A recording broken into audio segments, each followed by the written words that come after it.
Hello friends, कैसे हो? तो इस वीडियो में हम पढ़ेंगे लाइजोसोम्स के बारे में। बहुत इंपॉर्टेंट ऑर्गेनेली है सेल के अंदर, बहुत बड़ा इसका फंक्शन है, बहुत बहुत इंपॉर्टेंट रोल है इसका सेल में। तो सबसे पहले लाइजोसोम क्या रहता है कि इसके आसपास मेम्ब्रेन होती है।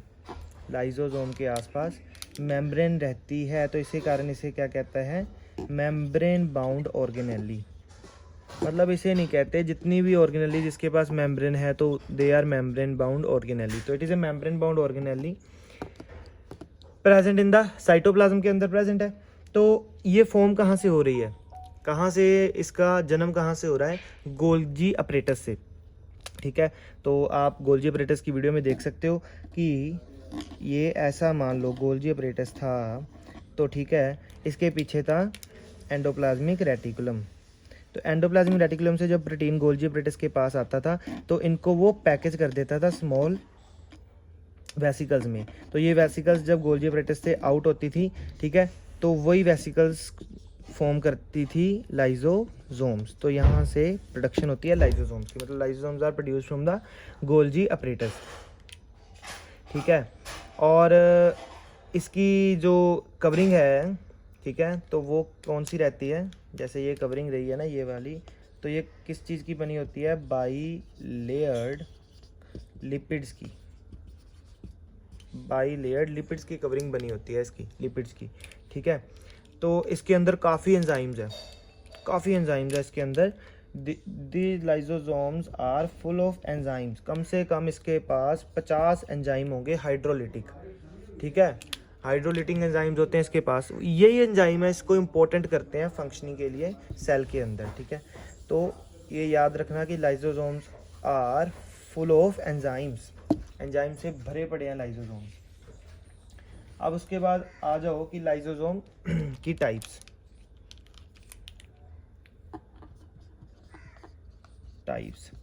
तो टाइप्स में क्या रहता है कि लाइजोसोम दो तरह के होते हैं,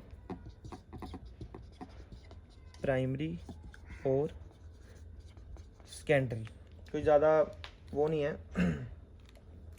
प्राइमरी कौन से हैं? जो नॉर्मल अभी हमने पढ़े हैं कि गोल्जी अपरेटस से निकला, क्या निकला? लाइजोसोम। ठीक है, लाइजोसोम, और उसके पास एंजाइम्स जो हैं पड़े हुए हैं। ठीक है, हैं उसके पास एंजाइम्स।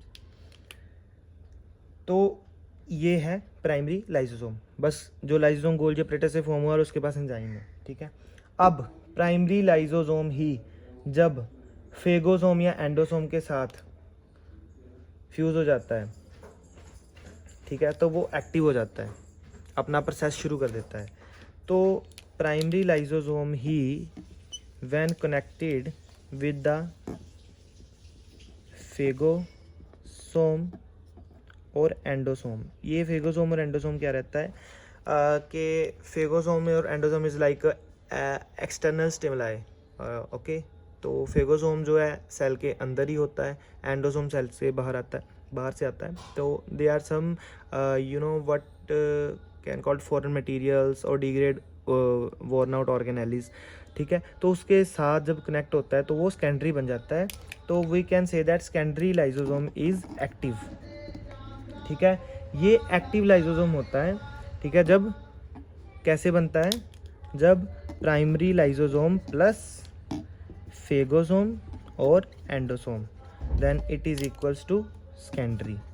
ठीक है, तो ऐसा रहता है इसकी टाइप्स, प्राइमरी और सेकेंडरी। उसके बाद आ जाओ इसके फंक्शंस। इसके क्या फंक्शंस रहते हैं? फंक्शन बहुत इंपॉर्टेंट है इसके।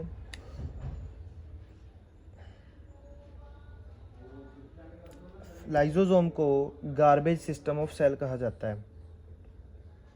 ठीक है, गार्बेज सिस्टम क्यों? क्योंकि इसके पास मैंने बताया एंजाइम्स पड़े हुए हैं। तो एंजाइम्स का मेनली काम क्या है? चीज़ों को तोड़ना। जो ऑर्गेनेलीज वोर्न आउट हो गई हैं, जो बैक्टीरियल सब्सटेंसेस आ रहे हैं, फॉरेन सब्सटेंसेस आ रहे हैं, उनके साथ अटैच होकर ये उनको तोड़ देता है, और तोड़ के क्या बन जाता है? वो गार्बेज। तो इसीलिए इसको कहा जाता है कि it is called as garbage system.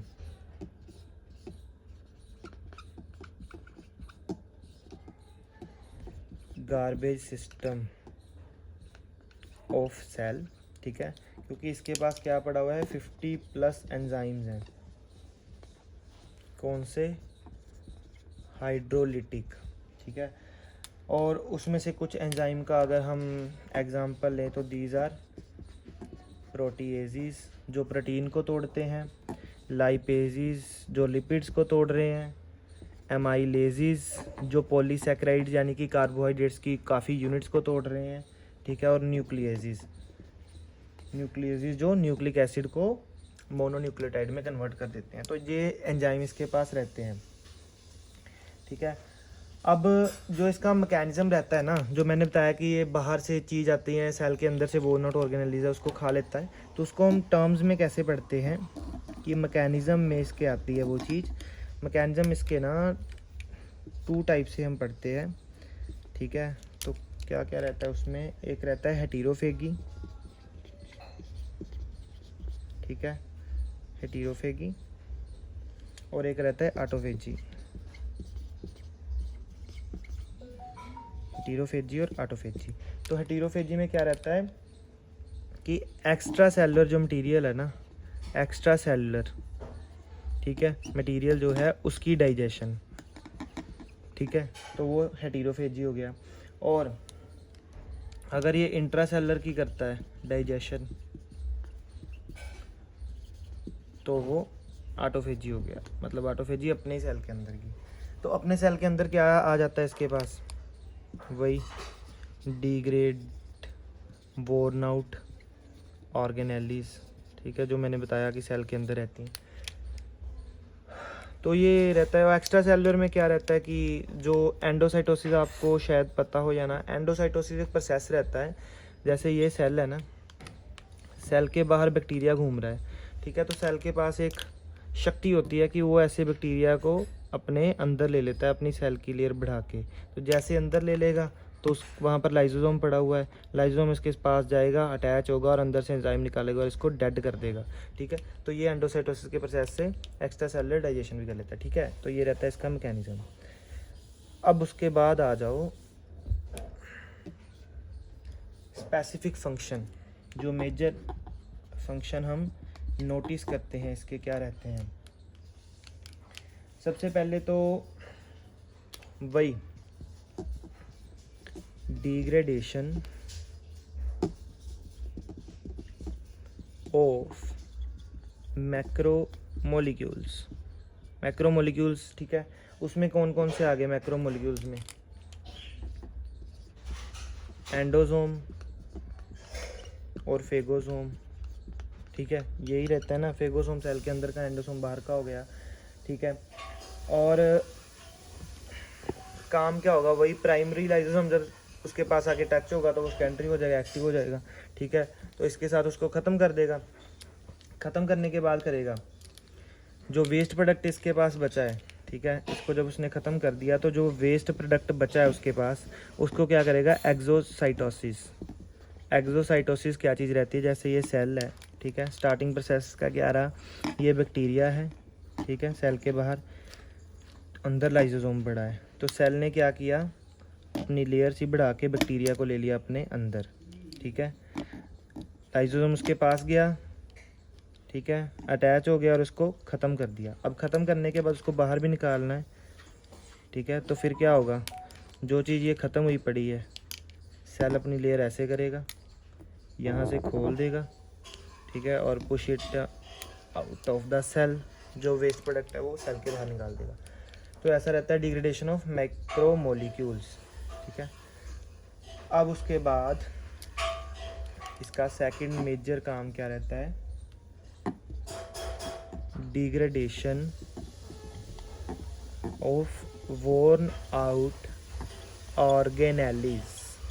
Worn out organelles को डिग्रेड करता है। कैसे करता है, suppose this is a cell, this is the nucleus, ये उसके अंदर कोई ऑर्गेनेली है जो वोर्न आउट हो चुकी है, तो उसके अंदर जो एंडोप्लाज्मिक रेटिकुलम होता है, ठीक है, रफ एंडोप्लाज्मिक रेटिकुलम, RER इसके अराउंड अपने आप को रैप कर लेगा, ठीक है।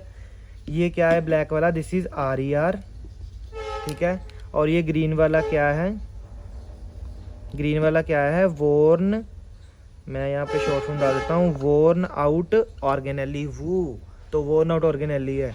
तो रफ एंडोप्लाज्मिक रेटिकुलम ने उसको अपने आप को उसके आसपास क्या कर लिया, वो रैप कर लिया। अब रैप करने के बाद वो क्या करेगा, वो जाएगा किसके पास, नहीं लाइजोसोम उसके पास आ जाएगा, ठीक है। तो मान लो ये लाइजोसोम है, ब्लू कलर का बना देते हैं, वो न्यूक्लियस बन जाएगा। तो ये लाइजोसोम है, लाइजोसोम इसके पास आ जाएगा, ठीक है। लाइजोसोम इसके साथ अटैच हो जाएगा, एक लाइजोसोम जब अटैच हो जाएगा तो अंदर से वो अपना एंजाइम निकालेगा और इसको डिग्रेड कर देगा, ठीक है। तो ये रहता है degradation of worn out organelle, ठीक है।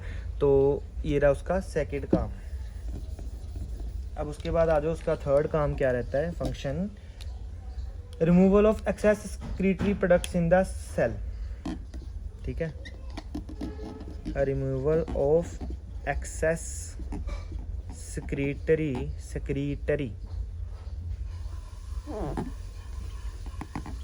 प्रोडक्ट्स। अब एक सेल के अंदर जब अगर ज़्यादा सेक्रेटरी प्रोडक्ट्स आ जाते हैं, ठीक है, तो लाइसोसोम क्या करता है, जहाँ से ये प्रोडक्ट्स बन रहे हैं ना, जो इन सेक्रेटरी प्रोडक्ट्स को बना रहा है, उनको डैमेज कर देगा ताकि और ना बने, उनको बंद कर देगा। इस तरह वो एक्सेस सेक्रेटरी प्रोडक्ट्स को रिमूव कर देता है।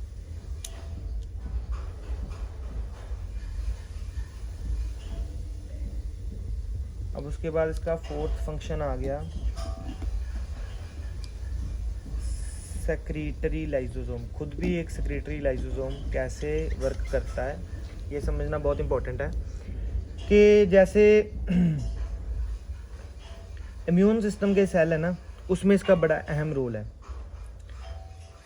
तो उसमें क्या करता है कि जो सेक्रेटरी ग्रैन्युल्स है ना, सेल का सेक्रेटरी प्रोडक्ट है, अगर ये सेल है, ठीक है, सेल है, इसके अंदर जो सेक्रेटरी प्रोडक्ट्स हैं उसके साथ लाइसोसोम जाके अटैच हो जाएगा, सेक्रेटरी प्रोडक्ट्स के साथ लाइसोसोम अटैच हो जाएगा। तो अटैच होने के बाद वो पर्टिकुलर एंजाइम रिलीज़ करता है, कौन कौन से, एग्जांपल क्या है उसकी, परफोरिन और ग्रेन्जाइम्स, ठीक है, मिलेनोसाइट्स, ये सेल्स हैं। इसमें लाइसोसोम क्या काम करता है वो बताता हूँ, ठीक है। और मास्ट सेल में लाइसोसोम सीरोटोनिन बनाता है, ठीक है। अब सीरोटोनिन का क्या काम है, ये वेजो कंस्ट्रक्शन करता है, बीपी को मेंटेन करता है। मिलेनोसाइट्स में मेलानिन नाम का पिगमेंट देता है, जो पिगमेंटेशन देता है स्किन को, ये लाइसोसोम कर रहा है।